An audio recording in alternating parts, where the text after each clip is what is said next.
cantado nas rodas de capoeira do mundo todo, retratado nas telas do cinema e nos palcos do teatro. Uma figura emblemática. Herói? Vilão? Ou simplesmente mais uma vítima da sua condição social? Estamos falando de Madame Satã, um dos maiores capoeiras do Rio de Janeiro. Vamos conhecer um pouco mais a história desta lenda da capoeiragem carioca. Então não perca tempo. Já deixe seu like e se inscreva no canal. Nos ajude a manter viva esta corrente de estudos e pesquisas em prol da nossa arte.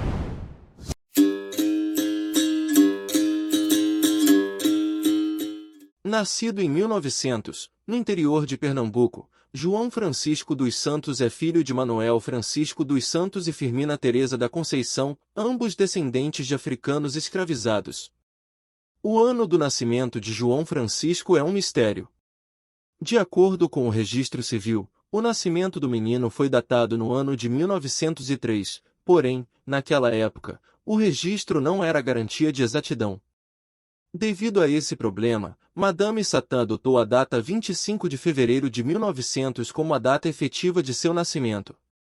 Apesar das condições de vida adversas, a família, formada por mãe, pai e 18 filhos, viveu bem durante alguns anos. Em 1907, o pai de João Francisco morreu, deixando a família em uma situação precária. Frente a esse cenário, Firmina Teresa, mãe do menino, decidiu trocar João por uma égua. A troca foi feita e Laureano, o negociante de cavalos que havia conversado com Firmina Teresa, prometeu à mãe que daria casa e estudo para o menino. Apesar da promessa feita à senhora, Laureano colocou o menino para trabalhar como escravo em sua fazenda. Um ano depois, em uma viagem até Itabaiana, na Paraíba, João conheceu Dona Felicidade, que convidou o menino a fugir da fazenda de Laureano. Em 1908, o menino e a senhora chegaram ao Rio de Janeiro, onde Dona Felicidade montou uma pensão, chamada Hotel Itabaiano. Após a abertura da pensão, o garoto começou a trabalhar para Dona Felicidade, quase como escravo. Cansado da vida que levava, João decidiu fugir do local e foi viver na Lapa, em 1913. Inicialmente, João morou na rua e cometeu pequenos furtos, o que acarretou algumas prisões e surras da polícia. Anos depois, o menino começou a trabalhar como vendedor ambulante de pratos e panelas de alumínio a serviço de Seu Bernardo. Em 1916, quando o garoto tinha 16 anos, ocorreu a primeira gravação de um samba, chamado pelo telefone, e em 1918, João começou a trabalhar como garçom na Pensão da Lapa, uma casa de tolerância da época onde aprendeu também a cozinhar. Em 1922, o sonho de ser artista começou a nascer dentro de Madame Satã, tudo por causa da companhia francesa Bataclan que passava uma temporada na cidade apresentando seu teatro de revista. Anos depois, o jovem começou a trabalhar como cozinheiro na Pensão do Cacete, local onde conheceu a atriz Sara Nobre, artista que o apresentou ao mundo do teatro. Durante sua juventude, além de realizar trabalhos temporários, Madame Satã também conviveu com muitos malandros. Em 1923, o transformista já era conhecido como um malandro respeitado pelo seu soco de esquerda, cujo apelido era Caranguejo da Praia das Virtudes. Madame Satã havia sido treinado por Sete Coroas, um malandro e cafetão muito conhecido na Lapa, que foi o responsável por introduzi-lo ao mundo da malandragem e ensinar-lhe truques com a navalha. Satã conheceu Sete Coroas na Lapa, aos 9 anos de idade. O malandro Sete Coroas, que foi considerado por Madame Satã como o maior dentre todos os malandros que ele conheceu, morreu em 1923, deixando Satã como seu substituto na Lapa e na Saúde. No mesmo ano, Madame Satã começou a trabalhar como travesti artista no espetáculo Loucos em Copacabana, assumindo a identidade de mulata do Balacochê. Na época, o transformista se sentia muito realizado com a profissão, e desde que havia conseguido entrar para o teatro, Satã havia se afastado da vida boêmia da Lapa. Porém, em 1928, se meteu em uma briga, que acabou resultando na morte do vigilante noturno Alberto. Após o crime, Madame Satã foi condenado a 16 anos. Essa prisão, especificamente, marca o fim da carreira artística do transformista. Entre 1928 e 1965, Madame Satã passou 27 anos e 8 meses intercalados preso. O primeiro crime, que também marcou o fim da sua vida artística e o início da vida marginal do transformista, ocorreu em 1928. Na época, Satã trabalhava no espetáculo Loucos em Copacabana, interpretando a mulata do Balacochê, e ao voltar do trabalho, decidiu jantar no boteco localizado no térreo do sobrado onde morava. No local, encontrou Alberto, um vigilante noturno, que provocou o artista por diversas vezes o chamando de viado. Na versão de Madame Satã, mesmo com o supercílio aberto por um golpe de cacetete desferido pelo vigia, o transformista decidiu ir para casa descansar. Porém, ao pensar na humilhação e na sua fama de malandro, voltou ao bar para resolver o conflito. Ao ser provocado novamente pelo vigia, sacou sua pistola e atirou no guarda, que caiu e bateu a cabeça na calçada, morrendo na esquina da Rua do Lavradio com a Avenida Mendes Sá, na Lapa. Como pena, passou 16 anos na prisão.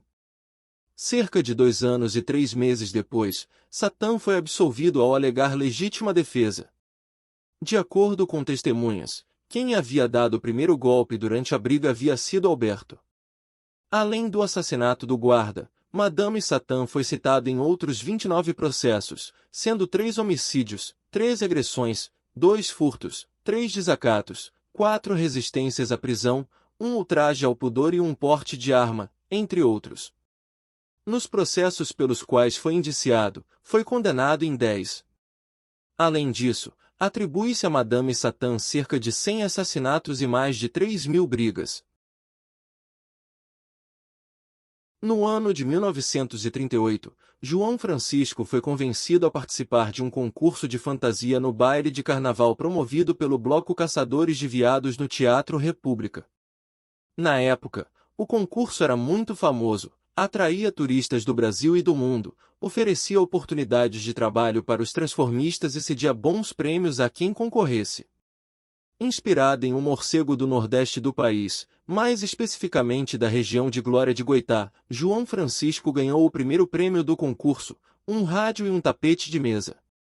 Dias depois, o transformista e seus amigos foram presos no Passeio Público, um parque famoso no Rio de Janeiro por ser um ponto de encontro de homossexuais.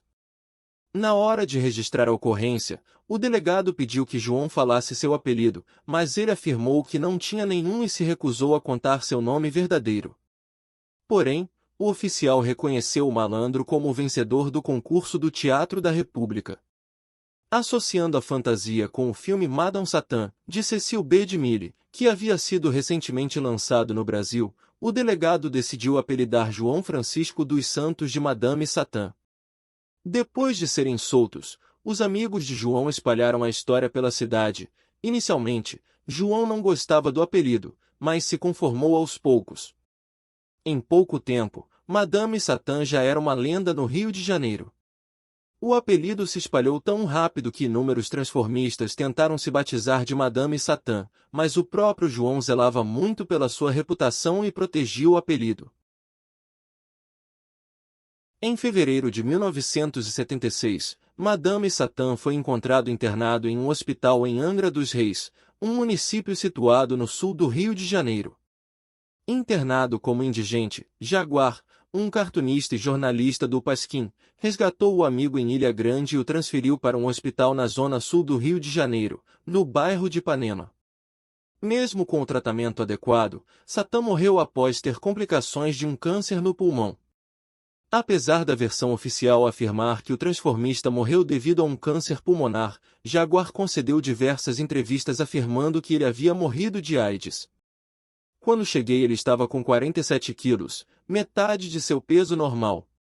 Naquele tempo, em 76, não se falava ainda disso, mas tenho certeza de que ele morreu foi de AIDS, disse Jaguar em entrevista ao jornal O Estado de São Paulo. Madame Satã ficou eternizado, nas rodas de capoeira, no teatro sendo interpretado pelo ator Milton Gonçalves, e no cinema, pelo ator Lázaro Ramos. Madame Satã é daqueles personagens que sempre terá alguma história a ser contada. Um resistente por toda a sua condição de negro, pobre e homossexual, numa época extremamente racista e preconceituosa. E toda essa história merece o seu like e a sua inscrição.